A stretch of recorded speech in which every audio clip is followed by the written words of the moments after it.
everybody, and welcome back to my second episode of Shetland Trader Chats. Thank you so much for the response to my first video. You were all very kind about it, and it was great to get that kind of feedback, to see all the comments, the interactions on YouTube. That is exactly why I'm doing this, so that I can have more of that with all of you. I also wasn't expecting how many of you would have it just show up in your feed as a suggested video. I really love that that happened, and it seems like maybe some of you just discovered it that way, which is great to hear. So thank you for all the comments. Even if I didn't manage to answer every single one, please know that I do appreciate it. And I just want to remind you to subscribe to this channel if you want to follow along on my journey and get the updates when I put out new episodes. Right now, I'm thinking I will do episodes every 2 weeks. I feel like there's a lot of content that I want to share with you, but I also don't want each video to be super long, so I'm trying to keep it in the ballpark of around 20-25 minutes. We'll see how that goes. So having said that, I will get on with what this episode is going to be about. I thought it would be good to start with this episode and focus in on the yarn itself. I mentioned in the first episode that I'm the brand director for Simply Shetland, which is the North American distributor of Jamieson's yarn. So it's one of the yarn manufacturers in Shetland. You might have heard of Jamieson and Smith as well. So those are two separate companies. Jamieson's have a mill on Shetland. The whole production is done there. Jamieson and Smith send their fleece away to be made into yarn and other products, and then it's brought back to Shetland. So just to say, they're both separate companies. They do overlap in a name there. They both have Jamieson's in the name, and I think there was a connection a few generations ago, but they're totally separate companies. I've worked with both yarns, and I like them both. They have different weights. They do have the 2-ply jumper weight that Jamieson and Smith has is essentially the same weight as the spindrift, which Jamieson's produces. Jamieson's just gave it a name, they call it spindrift, but it's known as 2-ply jumper weight in Shetland as well. I've used both of them in the same project before. The yarn, you know, it comes from the same 100% native Shetland sheep in Shetland. And then they have different weights outside of that. But because I'm the brand director for Simply Shetland, and this is primarily what I'm working with right now, I'll be focusing on Jamieson's products, and just want to tell you a little bit more about those today. So primarily, Jamieson's is known for the spindrift, which is the sort of quintessential Fair Isle weight of yarn that's used. Often in Shetland, yarns are named for the weight is named for what it's going to be knit with. So the 2-ply jumper weight is referring to jumpers, as in sweaters. Lace weights, there used to be a hap weight that was produced or hand spun. So 2-ply jumper weight, that's what's primarily used for Fair Isle knitting. And Jamieson's has 220 plus colours that spindrift comes in. So most of those are here behind me. I think I mentioned that in my first video. Then the next weight up from that gets used a lot is the DK. So Jamieson's have all of these same colours in a DK weight, which is a 3-ply. So these are the two different ball bands here. I know the writing's going to look backwards for you because of the camera situation, but this one is the double knitting or DK, and then this is the spindrift. They both come in 25-gram balls, which is, I think, about 82 yards for the DK and 112 yards for the spindrift. So they're smallish balls, but that's pretty handy for colourwork knitting because you often want just small amounts. So having leftovers from these balls is great for projects. Sometimes you don't use very much at all of certain colours in your Fair Isle projects. So there's those two weights. Then Jamieson's also have Ultra Lace, which is a lace weight, and they have a Heather Aran and a Marl Chunky. I think that's all the weights that Jamieson's have. Primarily right now, I'm mostly working with these two weights and the lace weight a little bit, and most of the focus has been on the Spindrift. But as I mentioned before, we are going to be doing some more with the DK this year. So I feel like I will be doing other videos that go more in depth to sort of the process of this yarn, hopefully giving you some clips of the mill and all of that. So right now this is really just more of a broad overview for you, but just to say, these products are made from 100% native Shetland sheep fleece. So the crofters in Shetland will bring their fleece either to Jamieson's or to Jamieson and Smith, and that gets put through the Jamieson's process. It gets, as I said, they have a mill in Shetland, so the whole process happens there in Sandnes. And there are videos that you can watch.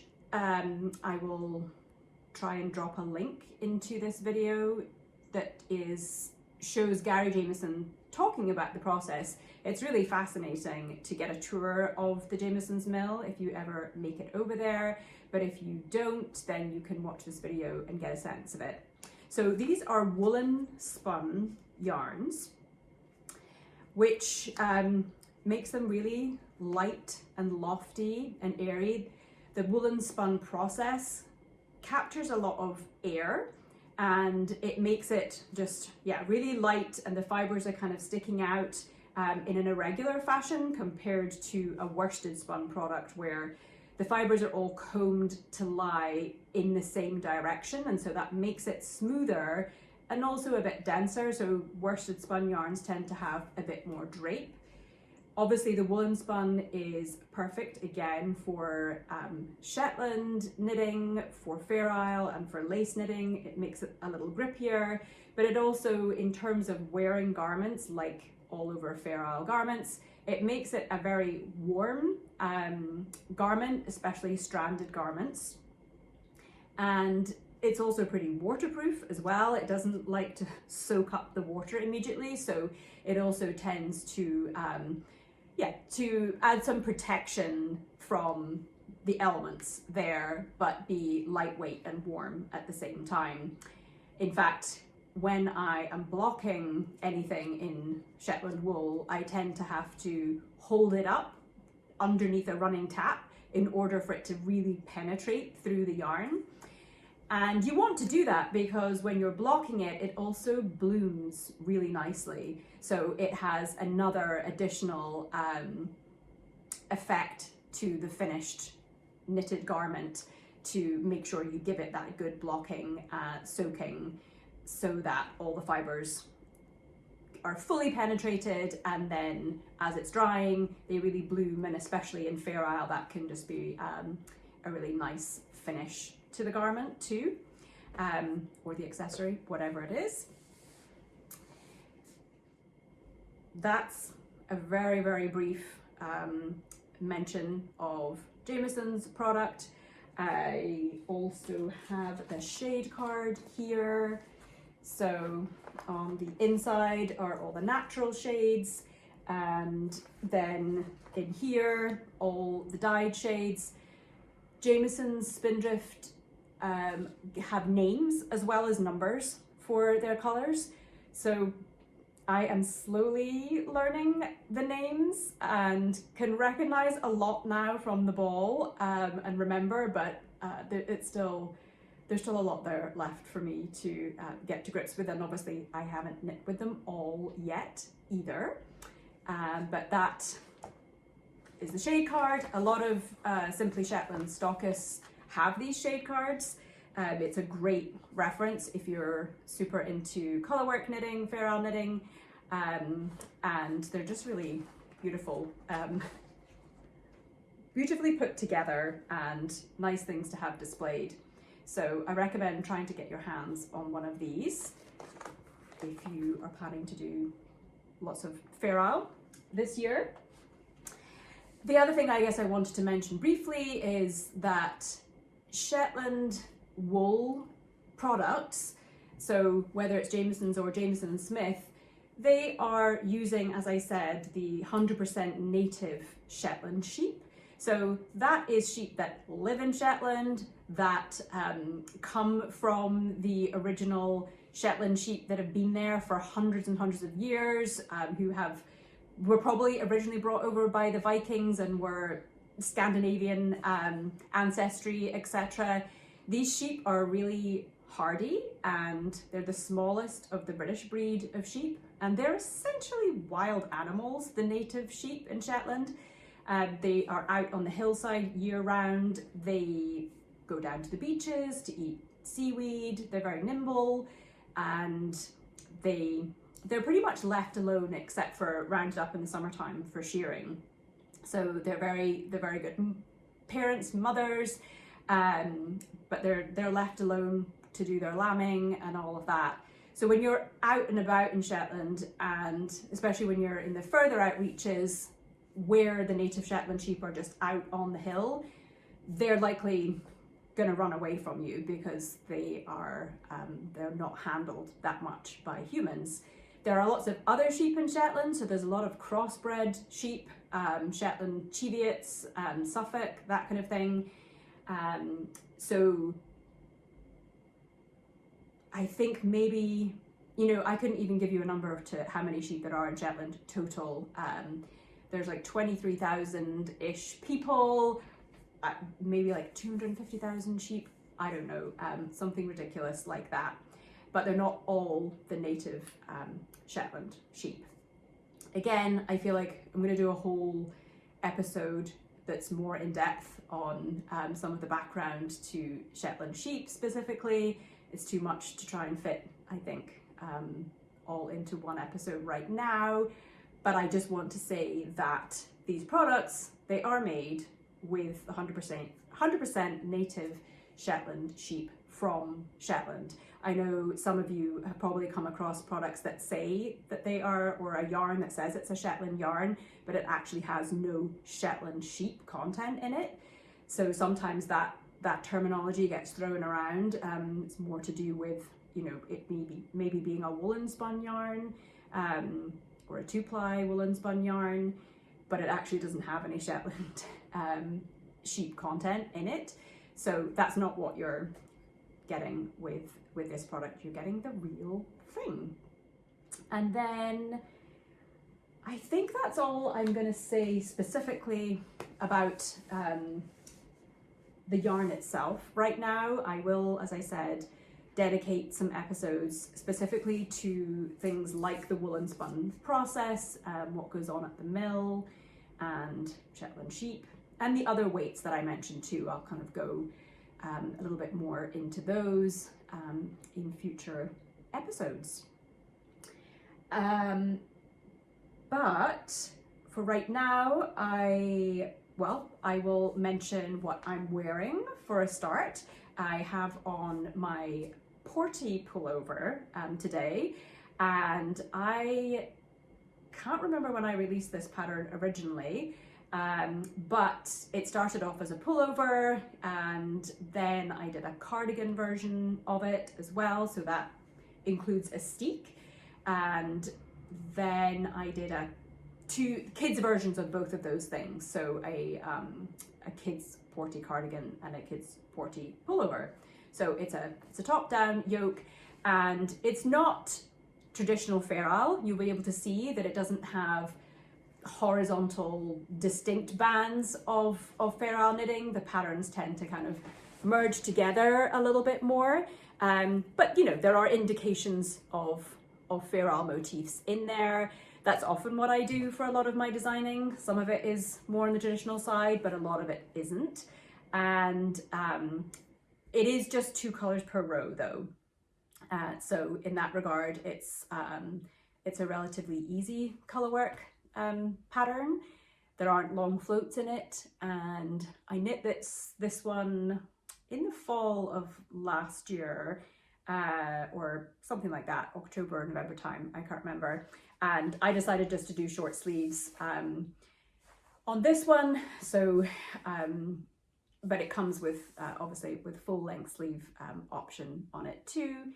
So that's what I'm wearing just now. I'm wearing another Riggy's beanie. I have several of these. I think I mentioned in my last episode that I live in this old farmhouse in New England, and right now it's really cold outside and kind of inside this downstairs space of our house. You might have been hearing my mini split going there.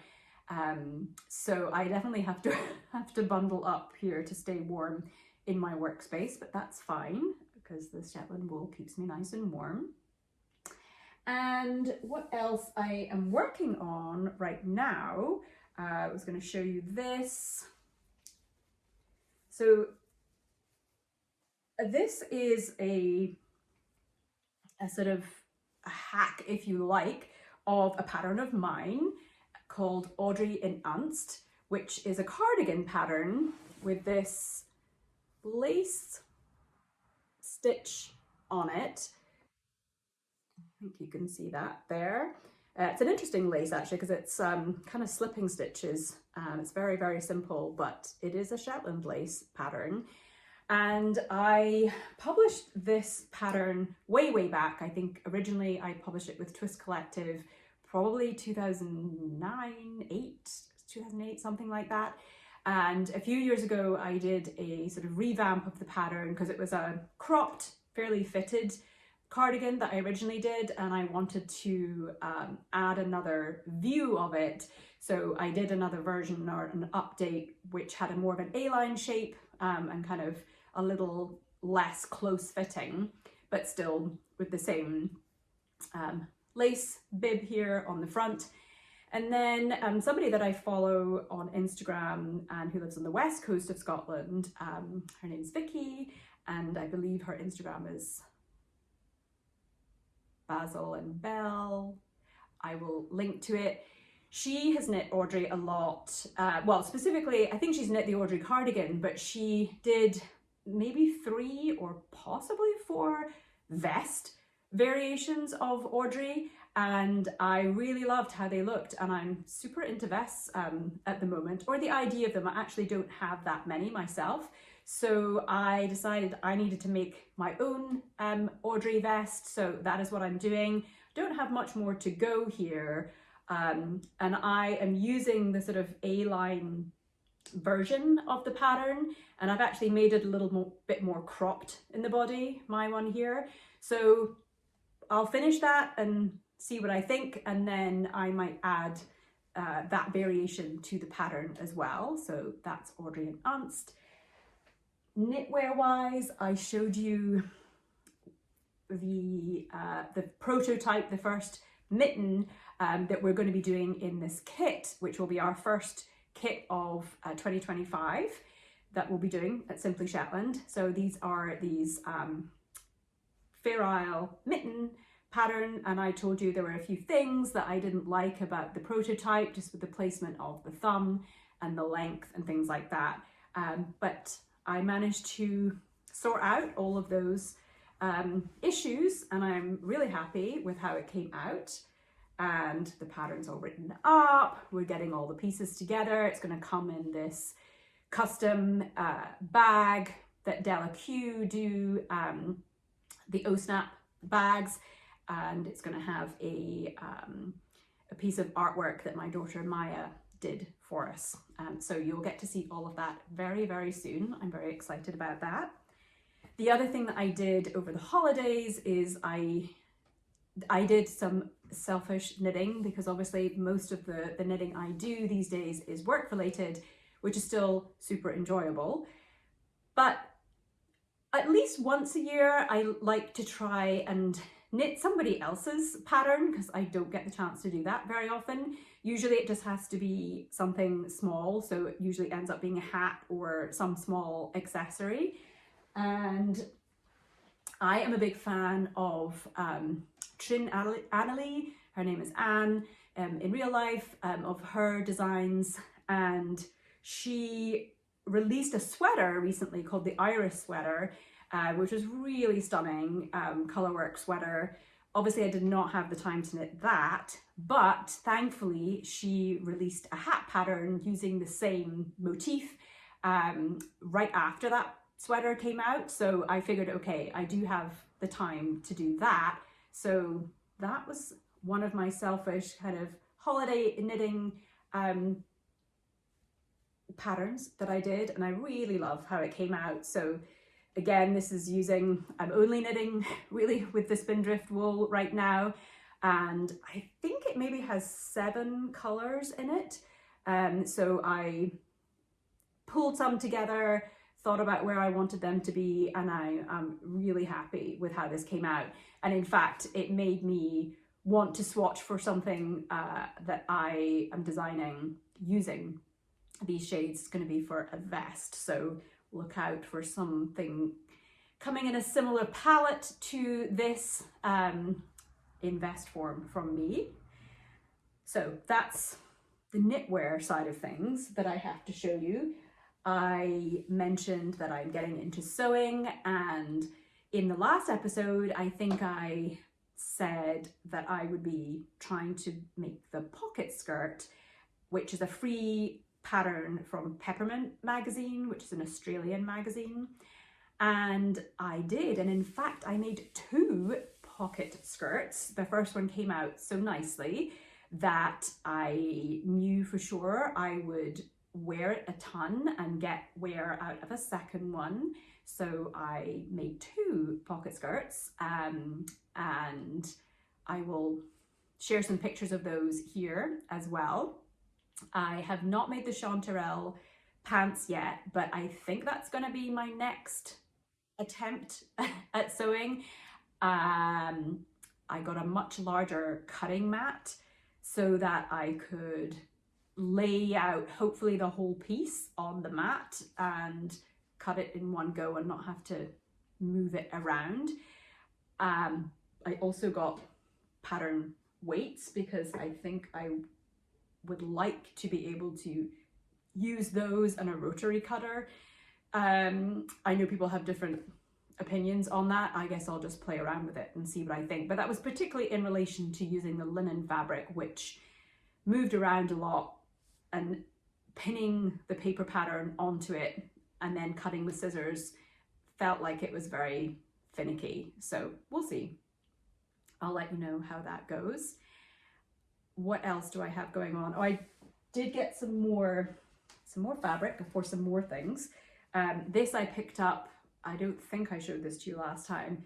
This is more linen, Merchant and Mills, that I got from Acer, which is a fabric and yarn store in Santa Fe. So when I was there in December, I got this, and I think I'm going to make some kind of a top out of this. I haven't decided which one yet. I've kind of filed away a few options, but if anybody has suggestions for a nice linen top or something that would be good for this weight, top wise, you could let me know. I got more linen, this kind of indigo-ish one. I think I am going to make a dress out of this. I can't remember what this one's called, the one that I'm interested in. I think it's the ginkgo wrap dress or something like that.